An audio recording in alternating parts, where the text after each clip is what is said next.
Hi, in this video I'm going to talk about how to find love and finally attract your soulmate using the power of EFT. My name is Stefan Gonik. I'm an EFT practitioner and soulmate attraction mentor from singletosoulmate.me, and this is Love Talk Q&A. So first I'd like to start by talking about the kinds of things I see people trying to do with EFT that unfortunately doesn't work. What I often see people do is they'll use EFT to try and tap on what I would call the symptoms of their love life experiences. So for instance, I'll see people doing things like, even though I can't get a date, or even though the men or women that I like don't like me back, or even though I keep getting cheated on, or even though I can't find my soulmate, things like that.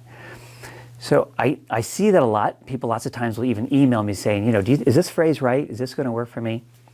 And unfortunately, these kinds of things, and it's understandable that people might attempt to do it this way because they are tapping on the experiences they're having when you think about it.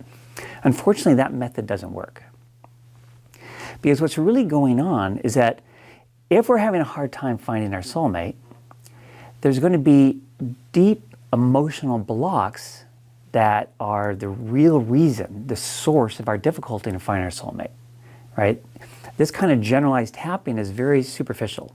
It's very much on the surface, and that really doesn't do anything for us at all. It doesn't impact our love life in a good way. So really what we need to do as a first step is identify what our internal emotional blocks are that are keeping us from our soulmate. So one of the things I've done is I've distilled down what I think of the three key blocks to finding love. There's not just these three, but these are very universal. And this is like a really good starting point for people. And these three blocks are, number one, being powerfully, subconsciously attracted to the wrong people.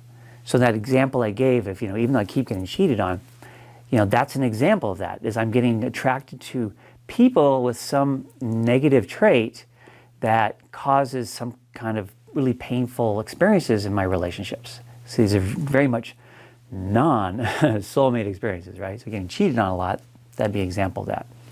Another example might be I keep meeting partners that have anger issues, or emotionally unavailable partners, or judgmental, critical partners, things like that, right? So being powerfully subconsciously attracted to the wrong people is the first key block that makes it impossible for people to be with their soulmate. Because as long as that's true, there's no way to be with your soulmate, right? Because you're going to be pulled towards these negative partners. The second key block is having fears and limiting beliefs that interfere with you being with your ideal partner or your soulmate.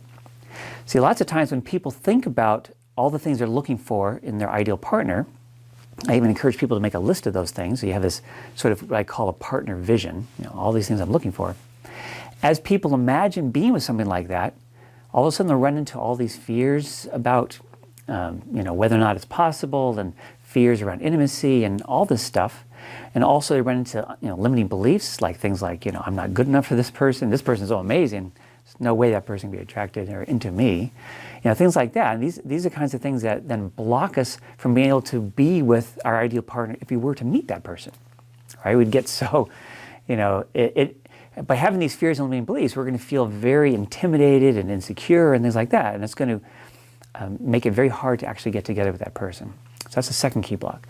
The third key block is not being aligned with bringing our soulmate into our life as soon as possible. And this one actually shows up after we've addressed the first two, because this has to do with something called the law of attraction, which is something that either speeds up meeting our soulmate more quickly, or it can slow things down.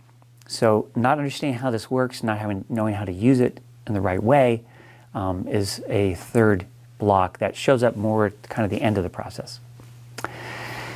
So, and then there are other blocks besides these three, but like I say, these are very universal. So these are ones that you can be pretty sure that everybody has, including you.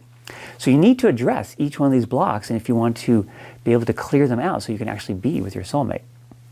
So the next question is, okay, EFT is this wonderful, powerful tool. How do you actually use EFT to address each one of these blocks? So now this is where this video would get extremely long if I was to try and get into that. right? Breaking out of our pattern of being subconsciously powerfully attracted to the wrong people is an hour-long video by itself. Fears and limiting beliefs, some of them clear pretty easily by just tapping them directly. Sometimes you need to do a more deep healing process to clear those. And again, that would be another hour video, and the law of attraction one would be another hour video.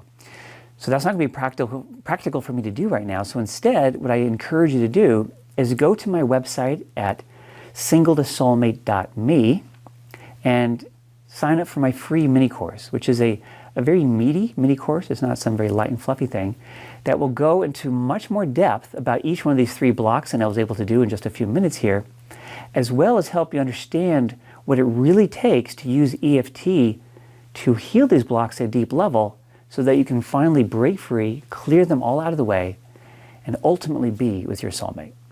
So that's what I would encourage you to do at singletosoulmate.me. So I hope this was helpful, and I will see you on the next video. No matter how long you've been looking, love is possible for you.